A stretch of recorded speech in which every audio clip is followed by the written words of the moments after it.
नमस्कार। आज हम सुनेंगे श्रीमद् भगवद गीता के 18वें अध्याय मोक्ष संन्यास योग का सार।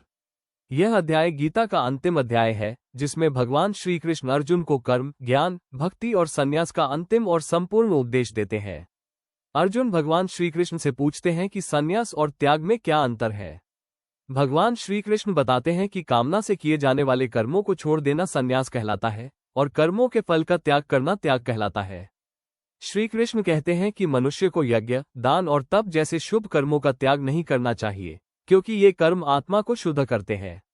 लेकिन इन कर्मों को भी फल की इच्छा के बिना करना ही सच्चा त्याग है। इस अध्याय में श्री कृष्ण 3 प्रकार के ज्ञान, कर्म और कर्ता के बारे में बताते हैं: सात्विक, राजसिक और तामसिक। सात्विक ज्ञान वह है जो सब प्राणियों में एक ही परमात्मा को देखता है। राजसिक ज्ञान भेदभाव को देखता है और तामसिक ज्ञान अधूरा और अज्ञान से भरा होता है। इसी प्रकार कर्म भी 3 प्रकार के होते हैं। जो कर्म कर्तव्य समझकर बिना आसक्ति के किया जाए वो सात्विक कर्म है। जो कर्म केवल फल पाने की इच्छा से किया जाए वो राजसिक कर्म है। और जो कर्म अज्ञान और परिणाम की चिंता किए बिना किया जाए वो तामसिक कर्म कहलाता है।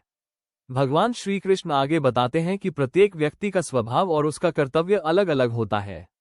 ब्राह्मण, क्षत्रिय, वैश्य और शूद्र, इन चारों वर्णों के कर्म उनके स्वभाव के अनुसार निर्धारित होते हैं।